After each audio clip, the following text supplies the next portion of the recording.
This is Saturday, March 10th, 2018. It's 3 days after a 22-hour power failure. My house temperature went down to 52 degrees Fahrenheit. I didn't measure the tank temperature here in front of me, but these are my Neolamprologus multifasciatus shell dwellers. And before the storm, I did a power failure. What do I mean? I did a filter. Boy, sorry. I did a water change. I took out about 10 gallons, 15 gallons, and changed the water, not knowing there was going to be a power failure, but that's what I did. And then we had the failure about 7 o'clock at night, and it came back about maybe 4 or 5 in the afternoon, something like that.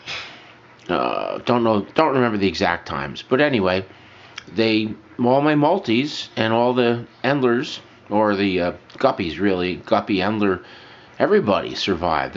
In fact, the day of the water change is when I noticed that I had a spawn down here. This is the second time that there's been a spawn, but it's the first time that there's been a first time since I've had the new fish. I don't think these are from the new fish, but the shell is right down there. Maybe we'll see some of the fry come out. But they all survived the cold temperatures. Yeah, I see one jumping around. I see a fry right down in front of, right there. He's swimming right up there. You can see one. There aren't too many, but also I haven't looked a lot, so I'm not 100% sure how many there are. I think that the reason why these have survived is because there's so many other multis in there now that they've acted as dithers. The previous time this pair spawned, they ate all their fry. I put up a video talking about it, and next day they were all gone. So far, they're all surviving. And so I just wanted to put up what this tank looked like. So let me scan a little. And there's the bottom.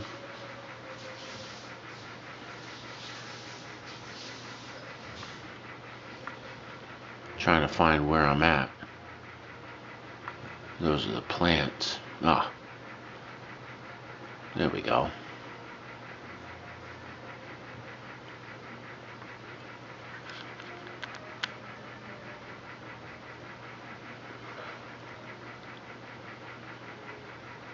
It's not really in focus, is it? I don't know why. Maybe I have to come out a little. That's better.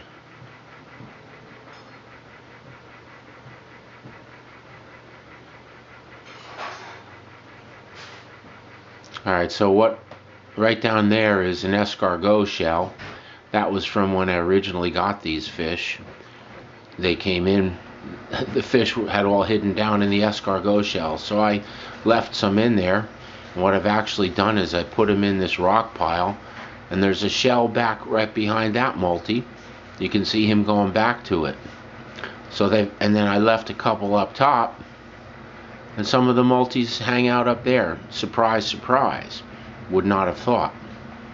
So now we're coming up. You can't even see the bottom. There. I meant to say can't see the top. You can see some multis are up top. Then over here on the right,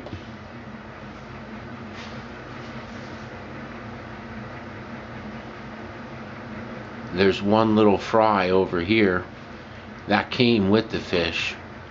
Usually hangs out by those shells. There, I just saw him come back in. I haven't seen any fry here yet, but we'll see. Did you see that female take a snail out and move it? I'm getting some digging action over here. There, look at that. See that? That's probably my culprit. Right down in this area. Where's my finger? Right down in here. I was trying to plant some Cryptocarina affinis, and they keep getting dug up. The plant is sitting right over here Where? Right. Can't even, well, you can barely see it, but it's right there. That's the plant. It's just sitting on top. I have to get in there and replant. I'll have to put it in the back because it's obvious the fish don't want it there.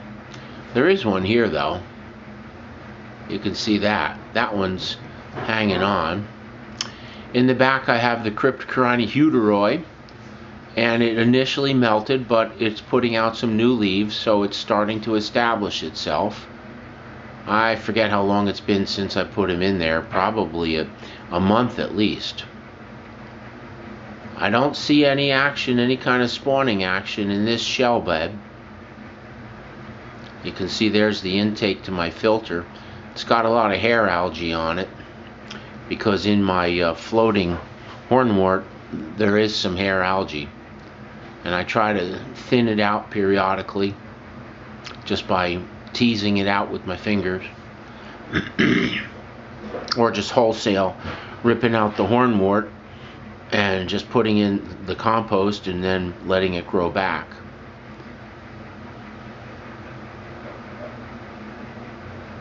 So there is a little female there hanging out over the shells.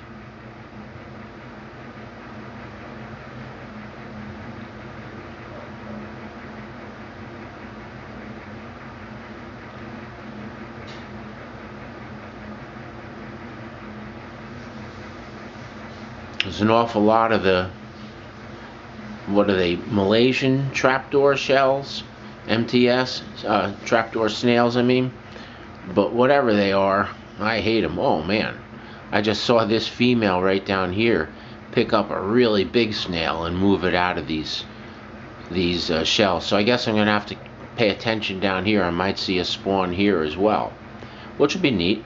Wow, look at her move. Look at her. Look at her move the gravel. This is not really fine stuff. You can see it's a mixture of all kinds of different substrates, and it's pretty coarse, but you can see it was moving a big chunk.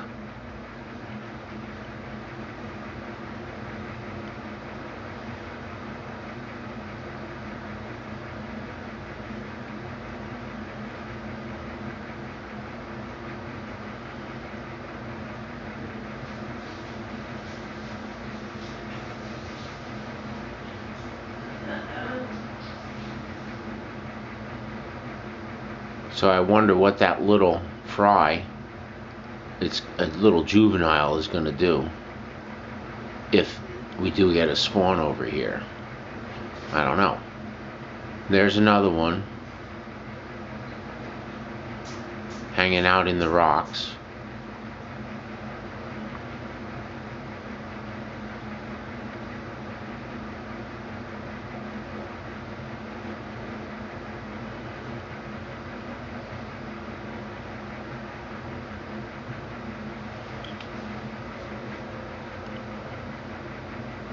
Got an awful lot of algae show up on the snail shells, the Neothoma and the escargot. It's not blue-green algae. I'm glad for that.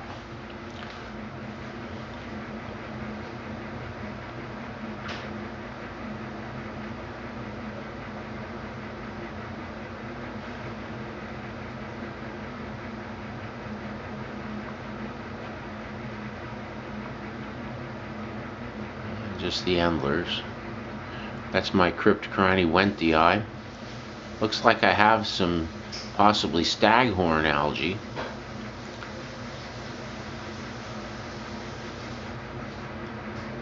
Let's come back to the fry over here.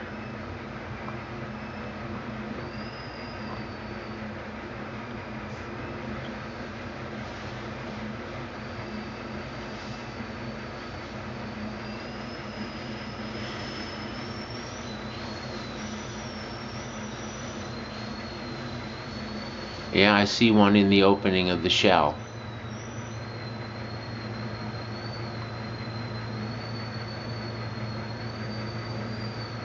The tea kettle's going off. I don't know if you can hear. Okay, I'm seeing at least two fry. At least.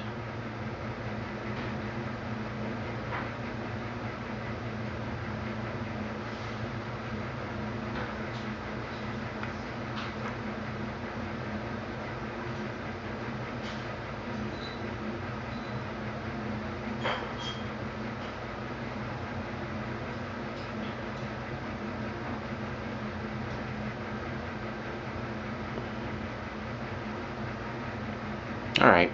Well, let me shut it down.